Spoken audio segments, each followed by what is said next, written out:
जम्मू कश्मीर में जल्द ही विधानसभा के चुनाव होंगे। दरअसल प्रधानमंत्री ने कश्मीर पर बैठक में परिसीमन की भी बात रखी है और इस परिसीमन के बाद में माना जा रहा है कि चुनाव जल्द ही हो सकते हैं। 2022 में अब चुनाव हो सकते हैं। सूत्रों के हवाले से खबर ये भी मिल रही है। कश्मीरी पंडितों के पुनर्वास पर भी इस बैठक में बातचीत हुई।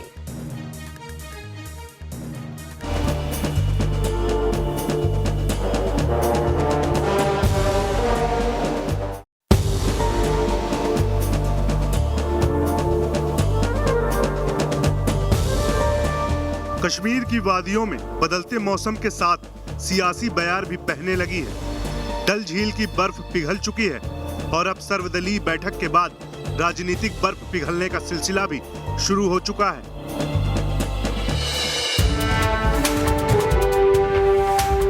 दिल की दूरी और दिल्ली की दूरी मिशन के साथ पीएम मोदी न्यू कश्मीर के भविष्य का रोड प्लान भी तैयार करते नजर आ रहे हैं, जिसके लिए घाटी के युवाओं को देश की मुख्य धारा से जोड़ने का प्लान है। पीएम ने ट्वीट कर कहा, हमारे प्रजातंत्र की ताकत साथ बैठकर अपने नजरिए को आदान प्रदान करने की योग्यता है। मैंने जम्मू कश्मीर के नेताओं से कहा कि लोगों, खासकर युवाओं को जम्मू कश्मीर की राजनीति का नेतृत्व करना होगा और ये सुनिश्चित करें कि उनकी आकांक्षाएं पूरी हो। युवाओं को राजनीतिक नेतृत्व करने पर जोर देने के पीछे पीएम का विजन काफी क्लियर है। पहले संघ के प्रचारक और फिर बीजेपी के पदाधिकारी के रूप में पीएम मोदी का जम्मू कश्मीर से गहरा नाता रहा है। उस दौर में कश्मीर में आतंकवाद अपने चरम पर था। तब उन्होंने जम्मू कश्मीर की सामाजिक आर्थिक परेशानियों को नजदीक से देखा और समझा। अपने इसी अनुभव के आधार पर पीएम ने कश्मीर के नेताओं से कहा है कि जम्मू कश्मीर के युवाओं को मौका देने की जरूरत है। जम्मू कश्मीर की युवा पीढ़ी की सुरक्षा हम सबका दायित्व है। राजनीतिक मतभेद अपनी जगह है, लेकिन सभी पार्टियों को देश हित में काम करना चाहिए। पीएम का इशारा साफ है कि केंद्र सरकार तो कश्मीर के युवाओं के लिए रोजगार के और भी नए अवसर पैदा करने के लिए तैयार है, लेकिन उन्हें भटकने से रोकने की जिम्मेदारी स्थानीय नेताओं को भी लेनी होगी। पीएम ने जोर देकर कहा कि जम्मू कश्मीर का हर नागरिक मेरे परिवार का हिस्सा है। घाटी में अगर एक भी बच्चा मारा जाता है तो मुझे यहाँ बैठकर भी दर्द होता है। केंद्र सरकार की ओर से घाटी में युवाओं को रोजगार मुहैया कराने की कोशिशें हो रही हैं। साथ ही भटके युवाओं को देश की मुख्य धारा में शामिल करने की कवायद भी शुरू हो चुकी है। कश्मीर में आज हालात पहले से काफी बेहतर हो चुके हैं। पर्यटन उद्योग पटरी पर लौट रहा है, जिससे स्थानीय कारीगर, टैक्सी ड्राइवर और होटल कारोबारियों के सुनहरे दिन वापस लौटने की शुरुआत हो चुकी है।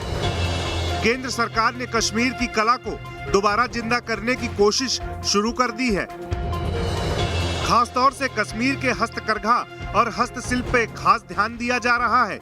कश्मीरी शिल्प को बढ़ावा देने के लिए जीआई टैगिंग पर काम चल रहा है। साथ ही जम्मू कश्मीर के हथकरघा और हस्तशिल्प उत्पादों को ऑनलाइन भी प्रमोट किया जा रहा है।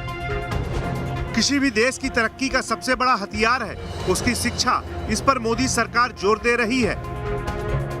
प्रदेश के युवाओं को एक्सपोजर बढ़ाने की मुहिम शुरू हो चुकी है। यहाँ हर पंचायत स्तर पर यूथ क्लब स्थापित करने की योजना है, जहां उन्हें रोजगार से जुड़ा जरूरी मार्गदर्शन मिलेगा। साथ ही आत्मनिर्भर बनने के तरीके भी बताए जाएंगे। सरकार इस पर 12 करोड़ रुपए खर्च कर क्लब की स्थापना करेगी, जहां उन्हें सिविल सेवा और दूसरी प्रतियोगी परीक्षाओं के लिए कोचिंग दी जाएगी। कश्मीर घाटी को हिंदुस्तान का स्विट्जरलैंड कहें तो इसमें कोई दो राय नहीं। अब इस जन्नत की रौनक को लौटाने का मेगा मिशन हाथ ले चुके हैं पीएम मोदी।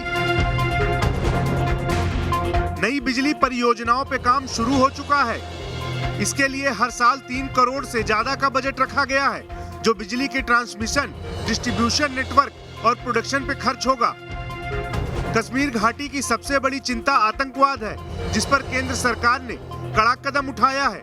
यही वजह है कि घुसपैठ में काफी कमी आई है। जो आतंकी दक्षिण कश्मीर में छिपे हैं, उन्हें ढूंढ ढूंढ कर मौत के घाट उतारा जा रहा है, जिससे लोग बेखौफ होकर कश्मीर की घाटी में चैन की सांस ले रहे हैं।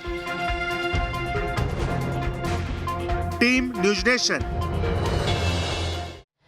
और इस समय मेरे सहयोगी मीर फरीद श्रीनगर से सीधे मेरे साथ में जुड़ रहे हैं। मीर फरीद, खास तौर से अगर कश्मीर की बात करें तो जो अधिकार, जो सुविधाएं कश्मीरियत और कश्मीरियों को मिलनी चाहिए थी, वो अब उम्मीद जाग रही कि अब शायद आने वाले वक्त में वो अधिकार उन्हें मिल भी सके। एक अहम मुलाकात हुई, एक अहम लंबी चर्चा हुई, बैठक हुई। अब उसके बाद में खासतौर से कश्मीरियों में कितना उत्साह है, क्या कुछ उनके रिएक्शंस हैं?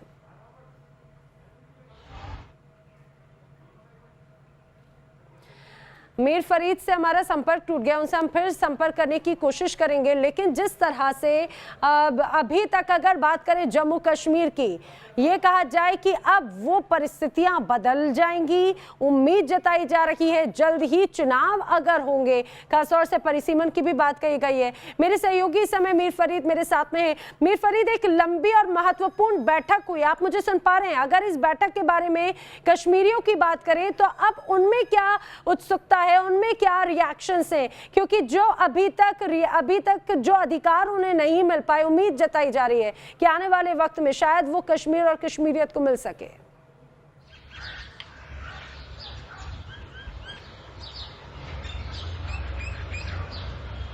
जी बिल्कुल, अगर आप आम कश्मीरी की बात करें तो वो ऑप्टिमिस्टिक है, लेकिन जो उम्मीदें थी, जो वादे थे 370 हटाने के बाद, कहीं ना कहीं उसमें सुस्त रफ्तारी जरूर आई। आप डेवलपमेंट की बात करें, आप रोजगार की बात करें, जॉब्स की बात करें, तो पिछले 2-2.5 साल में उस तरीके से चीजें नहीं चली हैं जिस तरीके से जो वादा हुआ था केंद्र सरकार की तरफ से।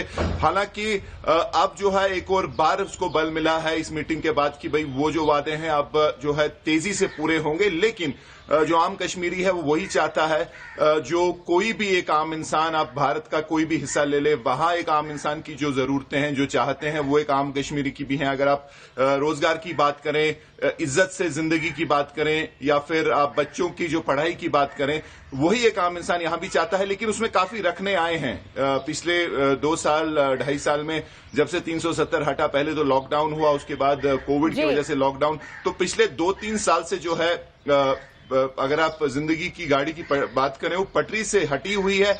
अब उम्मीद है कि इस मीटिंग के बाद कम से कम जो डेवलपमेंट की बात है वो पूरी होगी। हाँ, जो पॉलिटिकल पार्टीज हैं, ज्यादा उम्मीदें आम कश्मीरी को महबूबा या फारूक अब्दुल्ला एनसीपीडी के साथ नहीं है, लेकिन केंद्र के साथ जरूर ये उम्मीद है कि डेवलपमेंट होगी और रोजगार और जो वादे हैं वो जल्द से जल्द। जी मीर फरीद, और ये एक उम्मीद भी जाग जाती है जो एक हाल ही में हुई बैठक, उसके बाद में जो आगे का रोड मैप है उसको लेकर यही उम्मीद है कि अब एक बार फिर से विकासशील जम्मू कश्मीर होगा। जो अभी तक जो छूट गया था वो शायद जम्मू कश्मीर को मिलने वाला है।